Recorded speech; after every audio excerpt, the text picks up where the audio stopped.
Oui, François, protéger les fonds marins, les espèces de poissons menacées, c'est l'une des préoccupations de l'Europe qui développe depuis quelques années l'aquaculture, des élevages de poissons ou de crustacés. Alors, est-ce une solution durable pour sauver les mers d'Europe? Pour le savoir, nous sommes allés dans le sud de l'Italie, dans la région des Pouilles. C'est un reportage signé Florence Maurice et Thomas Raguet.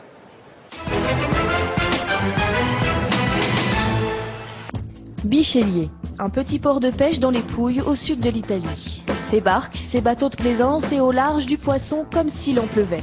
L'image d'une pêche miraculeuse devenue rare dans les mers d'Europe. Mais pour les aquaculteurs de Panitica, cette ferme d'élevage industriel de bar et de dorade, c'est une journée ordinaire. Chaque cage a une capacité de 1400 à 1500 mètres cubes et on produit à peu près 25 à 30 tonnes de poissons par cage. Donc avec 23 cages, ça nous fait 600 à 700 tonnes de poissons par an. La moitié des poissons consommés dans l'Union est issue d'élevage industriel. L'aquaculture connaît depuis 10 ans une croissance vertigineuse en Asie, mais moindre en Europe. Malgré plusieurs programmes de développement, la communauté européenne reste le principal importateur du secteur.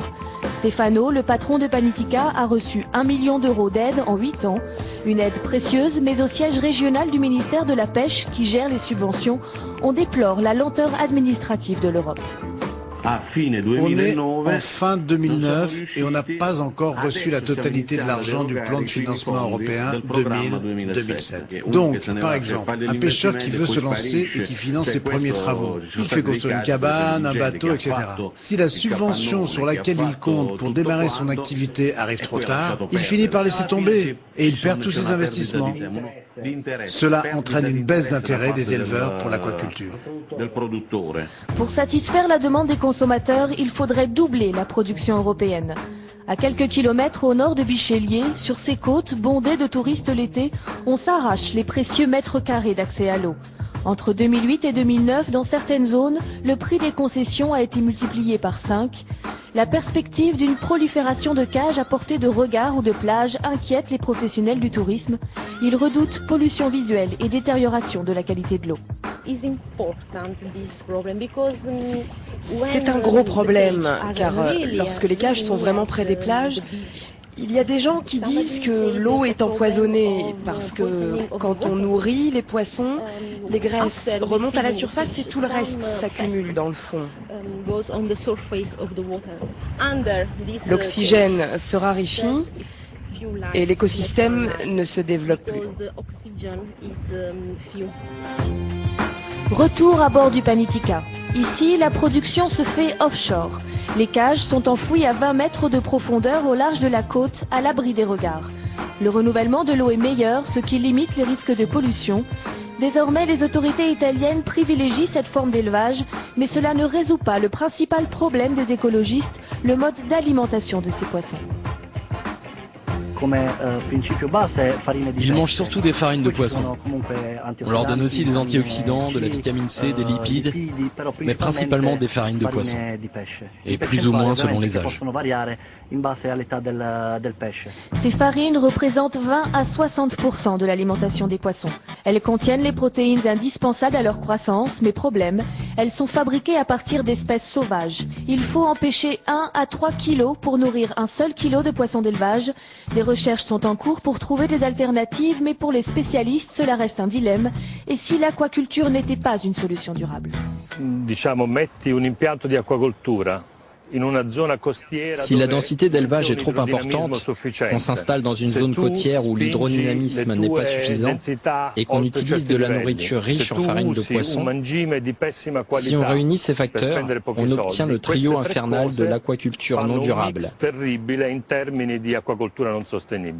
En avril dernier, l'Union européenne a renforcé ses critères environnementaux. Mais les contrôles relèvent des États et varient encore beaucoup d'un pays à l'autre. Sur ce marché professionnel, on pointe du doigt la concurrence de la Grèce, jugée déloyale, accusée de ne pas respecter ses quotas de production et d'être peu regardant sur la qualité de l'eau. Le pays inonde pourtant la Méditerranée de ses productions à bas prix. Ça, c'est un produit grec. Ce genre de poisson d'aquaculture qui est élevé à l'étranger coûte 4 € le kilo sur le marché au gros. Et là, voilà une dorade italienne élevée dans le nord des Pouilles, à quelques kilomètres d'ici. Ce produit local coûte 2 fois plus cher que les poissons étrangers. Sur le marché, il est vendu entre 8 et 9 euros le kilo. Cette rivalité intra-européenne freine les investisseurs italiens, mais pour le directeur de production de Panitica, le danger vient surtout de la concurrence asiatique sur laquelle il n'existe aucun contrôle. En dehors de l'Europe, on sait que les conditions de production sont différentes.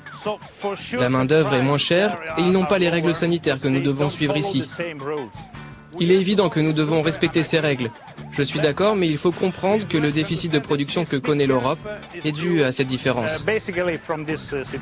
Pour limiter cette distorsion, des associations d'écologistes se battent pour la création d'un label mondial, aquaculture durable.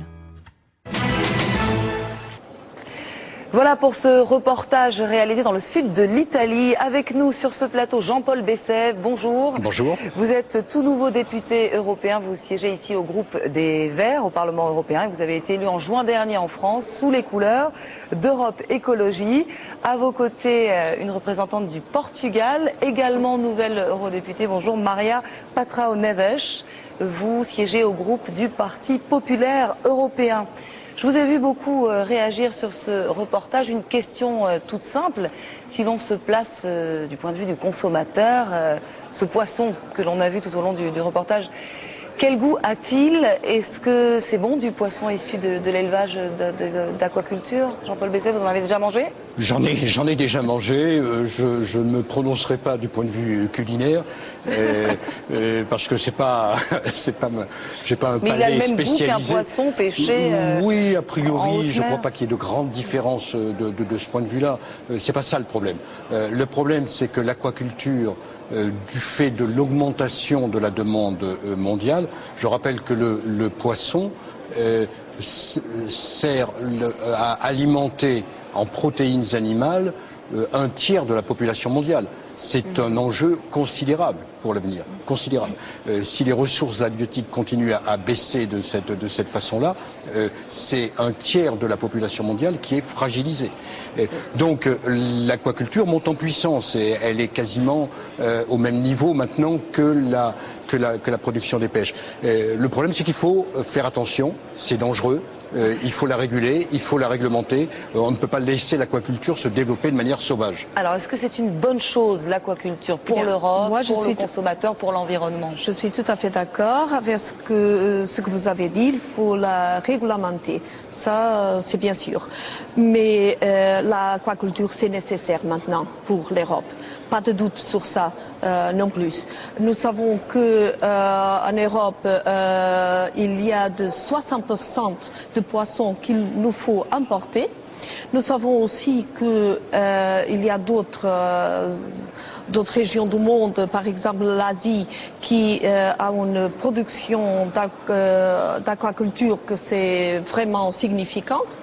Et pour nous, en Europe, c'est de certaine façon d'être en arrière si on n'investit pas dans l'aquaculture. Alors je crois que il n'y a pas vraiment une alternative maintenant que de faire un investissement dans l'aquaculture. D'un autre côté, je crois qu'il faut repenser l'aquaculture parce que l'expérience jusqu'à maintenant c'est une aquaculture intensive avec quelques désavantages pour l'environnement bien sûr et d'autres problèmes aussi. Alors il faut aller investir dans l'aquaculture bien sûr, mais repenser le système de l'aquaculture. Alors, je vous propose tout de suite d'écouter un pêcheur que nous avons interrogé sur place lors de notre reportage qui va vous interpeller justement par rapport à ce que vous venez de nous dire. On l'écoute.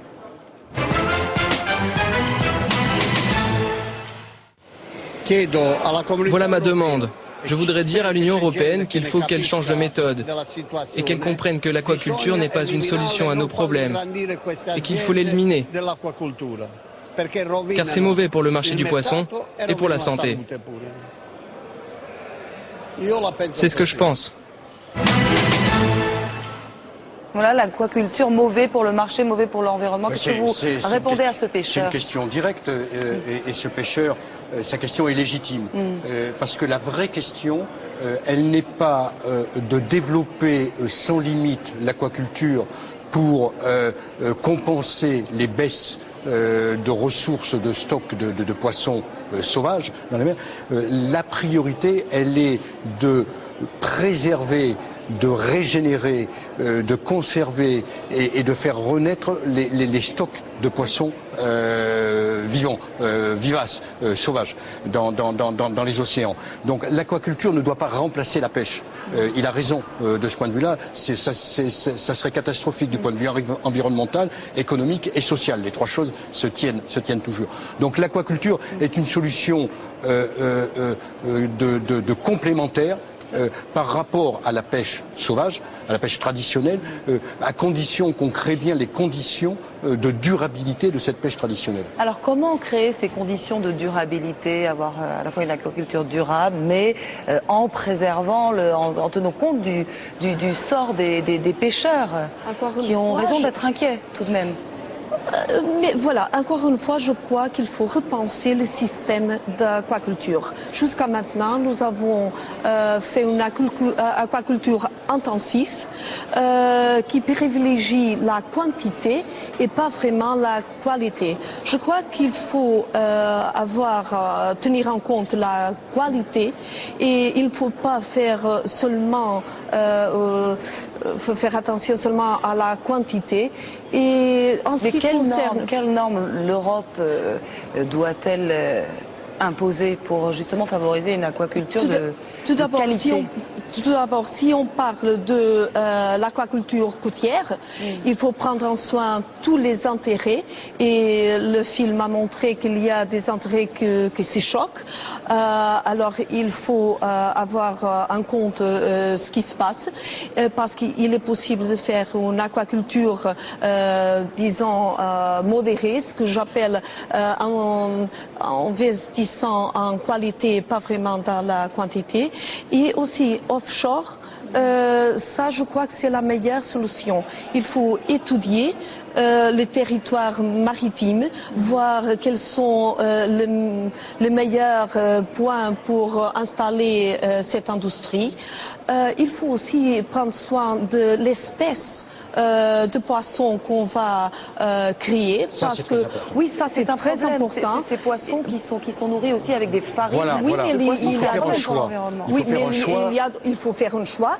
Il ne faut pas faire seulement des espèces qui sont carnivores. Exactement. Et qui s'alimentent de la farine. Et laissez-moi, je vous en prie, de dire encore un mot, parce que l'aquaculture peut être aussi très important par la biodiversité, parce que nous pouvons aussi faire l'aquaculture de quelques espèces de poissons sauvages qui sont en péril d'extinction.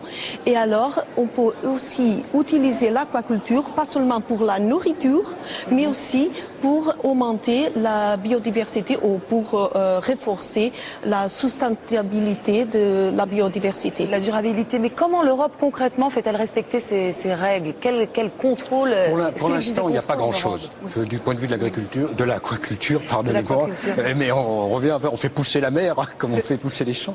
Et je crois que ça doit être une des ambitions de la nouvelle politique commune de la pêche, qui, comme la nouvelle politique agricole, va être rediscutée par cette législature-là. L'aquaculture doit rentrer dans les ambitions maintenant de la politique de la pêche. C'est un peu un domaine oublié, la pêche, dans l'ensemble des politiques. Parce que c'est un domaine nouveau, c'est un secteur émergent. Et c'est normal, c'était pas dedans. Bon, voilà, les choses avancent doucement.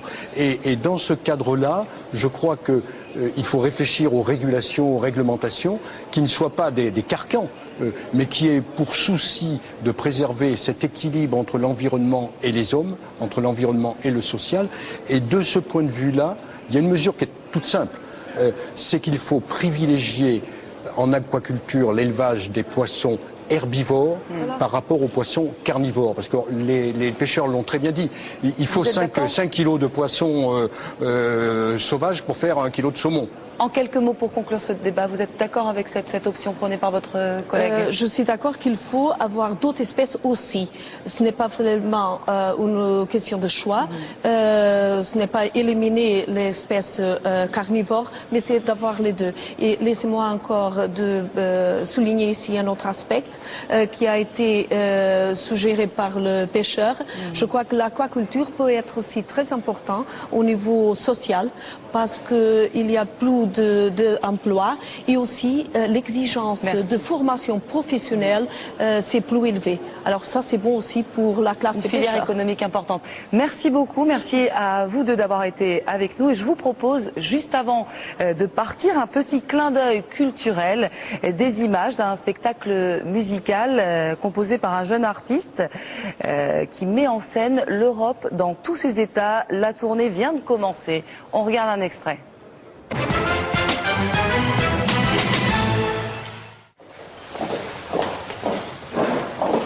Qui sont ces gens?